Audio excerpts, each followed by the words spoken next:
കൃത്യമായിട്ടുള്ള big boss voting അപ്ഡേറ്റുകൾ കിട്ടുന്നതുകൊണ്ട് മറക്കാതെ ചാനൽ സബ്സ്ക്രൈബ് ചെയ്യൂ. ഒപ്പം ബെല്ലൈക്കൺ കൂടി എനേബിൾ ചെയ്യൂ. ഞങ്ങൾ അപ്ലോഡ് ചെയ്യുന്ന വീഡിയോ അപ്പോൾ തന്നെ നിങ്ങൾക്ക് നോട്ടിഫിക്കേഷൻ ലഭിക്കുന്നതാണ്. എന്നാൽ നമുക്ക് വീഡിയോയിലേക്ക് പോയാലോ. കമോൺ.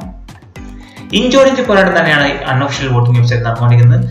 23 മെയ് 2024 ഇപ്പോൾ സമയം രാത്രി 10 മണി വരെയുള്ള അൺഒഫീഷ്യൽ വോട്ടിംഗ് വെബ്സൈറ്റ് വോട്ടിംഗ് ട്രെൻഡാണ്.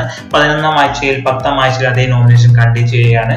അതിൽ റസ്മിൻ ഔട്ട് ആയതിനു ശേഷം ബാക്കിയുള്ള 8 പേരാണ് ഇപ്പോൾ നോമിനേഷൻ ഉള്ളത്. ജിൻഡോ, ജാസ്മിൻ, അർജുൻ, ശ്രീതു, അഭിഷേക്, അൻസിബ, ഋഷി, അപ്സര എന്നീ 8 പേരാണ് ഇപ്പോൾ നോമിനേഷൻ ഉള്ളത്. നിങ്ങളൊരു ജിൻഡോ ഫാൻ ആണെങ്കിൽ മറക്കാതെ ഈ വീഡിയോക്ക് ലൈക്ക് തരും. മറ്റുള്ള ഫാൻസ് ആണെങ്കിൽ ഈ വീഡിയോക്ക് താഴെ കമന്റ് ചെയ്ത് നിങ്ങളുടെ ഫേവറേറ്റ് കണ്ടസ്റ്റൻസ് ആരാണെന്ന്, ഈ ആഴ്ചയിൽ ആരാണ് ഈ ബിഗ് ബോസിൽ നിന്ന് പുറത്തു പോകുക അതുകൂടി ഒന്ന് വീഡിയോക്ക് താഴെ കമന്റ് ചെയ്യൂ.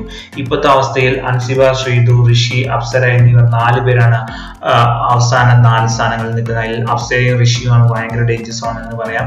അടുത്ത ആഴ്ചയിൽ ഒരു എവിക്ഷൻ ആണോ 2 എവിക്ഷൻ ആണോ എന്ന് നമുക്കറിയില്ല. 2 എവിക്ഷൻ ആണെങ്കിൽ അപ്സരയും ഋഷിയും പോകാനാണ് ഏറ്റവും കൂടുതൽ സാധ്യത. എന്താണ് നിങ്ങളുടെ അഭിപ്രായം? ഈ വീഡിയോക്ക് താഴെ കമന്റ് ചെയ്യൂ. എല്ലാവർക്കും വീഡിയോ ഇഷ്ടമാവുന്നെങ്കിൽ ലൈക്ക് ചെയ്യൂ, ഷെയർ ചെയ്യൂ. നിങ്ങൾ ഫ്രണ്ട്സിലേക്ക് എത്തിക്കാൻ ഷെയർ ബട്ടൺ ക്ലിക്ക് ചെയ്യൂ. ഇപ്പോൾ നിങ്ങൾ കണ്ടുവരുന്ന രാത്രി 10 മണി വരെയുള്ള അൺഒഫീഷ്യൽ വോട്ടിംഗ് ട്രെൻഡാണ്. ജിൻഡോ തന്നെയാണ് 1ാം സ്ഥാനത്ത് നിൽക്കുന്നത്. 9,85,65 വോട്ടുകൾ എന്ന ഒരു വൻ ഭൂരിപക്ഷത്തോട് ജിൻഡോ 1ാം സ്ഥാനത്ത് നിൽക്കുകയാണ്.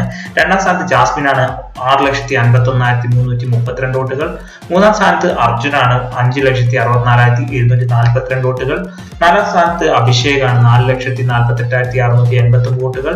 5ാം സ്ഥാനത്ത് ശ്രീതുവാണ് 4,16,628 വോട്ടുകൾ. 6ാം സ്ഥാനത്ത് അൻസിബയാണ് 4,535 വോട്ടുകൾ. 7ാം സ്ഥാനത്ത് ഋഷിയാണ് 3,08,354 വോട്ടുകൾ. 8ാം സ്ഥാനത്ത് അപ്സരയാണ് 2,355 വോട്ടുകൾ. ഈ ആഴ്ച ബിഗ് ബോസിൽ നിന്ന് പുറത്തുപോയ ഏറ്റവും കൂടുതൽ സാധ്യത അവസാന 4 സ്ഥാനത്തുള്ള ശ്രീതു, അൻസിബ, ഋഷി, അപ്സര എന്നിവരാണ്.